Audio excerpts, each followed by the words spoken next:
Oh, this is much worse than I thought.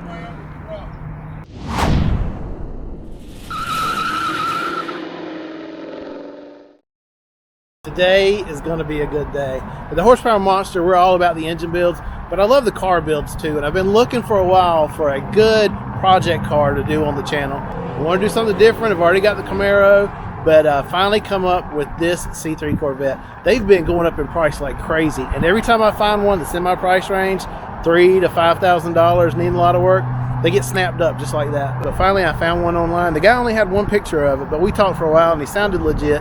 So I made the 3.5 hour drive out here towards Wilmington, North Carolina to look at it. It needs a lot of work. It's not a steal, but I haven't been able to find one better in the last 3 or 4 months. So I need to drag it home and then I'll show you what we got.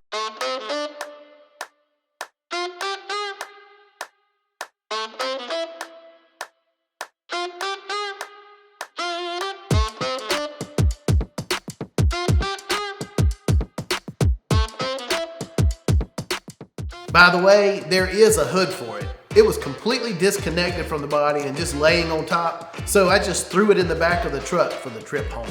I chose a late era C3. This one, by the way, is a 1980 model because I thought the market for them hadn't gotten too hot yet. But boy, was I wrong.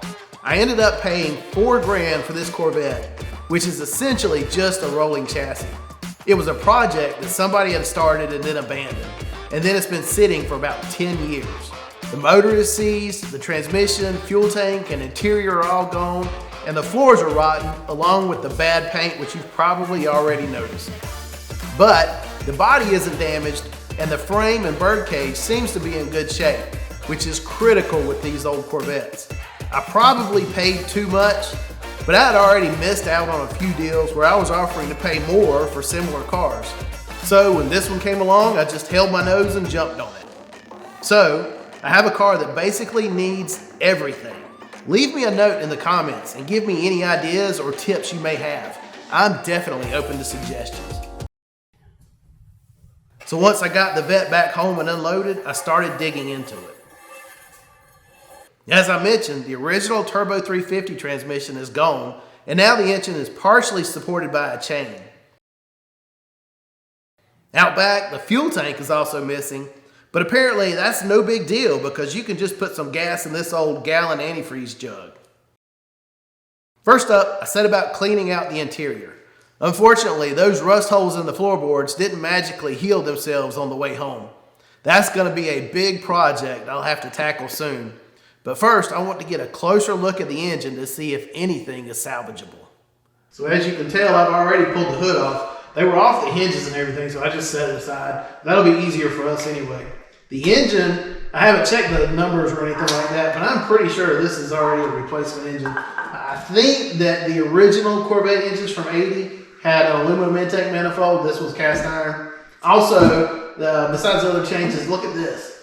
The carburetor is totally seized up. Now, obviously, this is not the original carburetor. In 1980, GM had a very rudimentary computer control system for both the carburetor and the ignition. And here we've just got a run-of-the-mill carb and an HEI distributor running the ignition and everything. The guy that I bought the Corvette from told me that the engine wasn't any good, so I don't have any expectations for it. But it would be fun to see how cheaply and quickly and easily we can get this back up and running again, because I know myself, and if a car sits in the shop for too long without me being able to drive it and enjoy it, I'll lose momentum on my project. So for me, my best plan is always work on the car a little bit, get it back driving, have fun with it. Work on the car, improve it a little bit more, take it out driving and have fun again too. So I'm sure you'd like to be able to see the car running sometime soon too. So let's see what we've got here and go from there. One of the first things I did was pull a spark plug and use an endoscope camera to check out one of the cylinder bores. And as you can see, it was not good. I think the correct term for this is heinous. That's some serious rust. Around this point, my GoPro decided it didn't want to actually do its job and gave me several corrupted files. But long story short, I decided to go ahead and pull the engine. It was simply just seized too bad to even try to bother with. My goal at this point is hopefully the block and crankshaft and maybe even the connecting rods are still salvageable. I had originally thought I would be able to pull the engine with the headers in place. After all, it looks pretty open, right? But it turns out you can't get the engine mount bolts out with the headers on. So I had to go back and unbolt them after all. But that also required removing the chain holding the back of the engine up, and instead had to support the thing with a jack underneath the oil pan.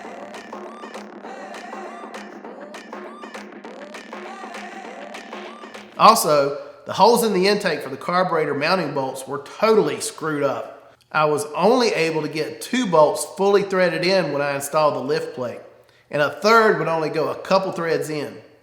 Now, of course, this is a totally bad idea, but I thought I could get away with it. Except, and I bet you know where this is going, just about as soon as I got any real weight on the lift plate, the bolt that was only barely threaded in pulled right back out.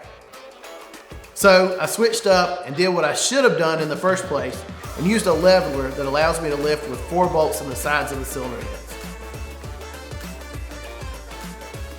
Take 2.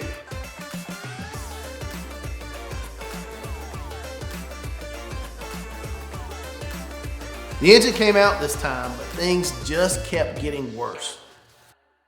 Okay, so our small block is out, and it took a lot longer than it should have because I kept doing stupid things. But hey, no harm, no foul. Anyhow, I don't have high hopes for this being able to salvage much after looking at the cylinder bores, but we'll tear it down and give it a shot.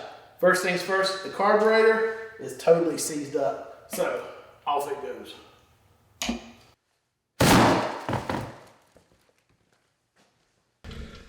All right, first things first, let's see if we have any oil at all.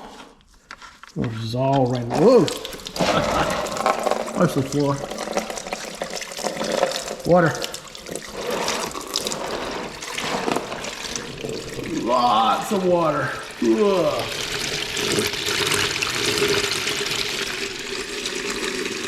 Stinky gas smelling water.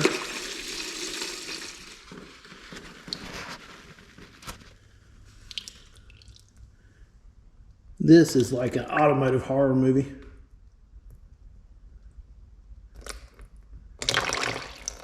The Revenge of the Rusted Trash. Now this is not a great sign. I cleaned up and immediately again I have this puddle of oil, something. And of all things, it's coming out of the exhaust port.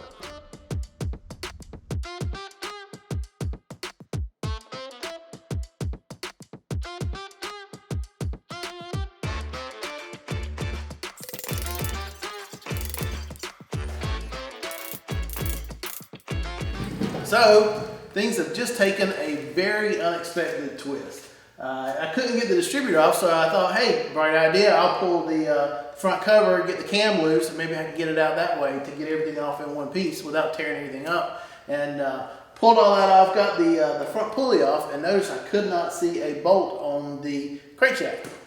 I don't know why, I went ahead and pulled the damper too, just so I could get a better look at it, and nope, there are no provisions for a bolt on the snout of the crank. Now, if you know, like I know, 1980 Chevrolets, they all had crank bolts. So this was not a 1980 350, which worried me there. So, went around to the back of the block, read the casting number, which I should have done from the get-go and didn't. My own fault. And of course, it's casting number 3858180, which, after about 20 seconds of internet research, told me that this is not a replacement 350. It's the 327. Worse than that, it's out of the 64 through 67 Chevrolets, which has the smaller main journal. In 1968, Chevrolet went with the larger main journal, and you could swap in a 350 crank, knock this out to a 350, no problem. So, really disappointing. As bad a shape as this engine was in, I didn't expect it to have a lot of stuff that I'd be able to use out of it, but now it's hardly even worth tearing down. I'll probably just take it to the scrapyard, get my $4.50 out of it, and use it to buy lunch or something. I really hope that this will be another 350 I'll be able to make a halfway decent engine out of, get the car running, and go from there. But now we're going to have to punt. Now the shame of it all is that the 327 is a cool engine and all, if you're doing a classic rebuild or something. But the 327 never was put into the 1980 Corvette. And I don't want to put a lot of time and effort into building this engine to be limited on horsepower like it's going to be. So, On that disappointing note, I think I'm taking it to the scrapyard. I'm going to punt on that plan and have to scrounge up another engine that we can put in here. Hopefully we can find something good and entertaining for you, and we can get this car on the road as quickly as possible. Anyhow, thanks for watching. See you next time.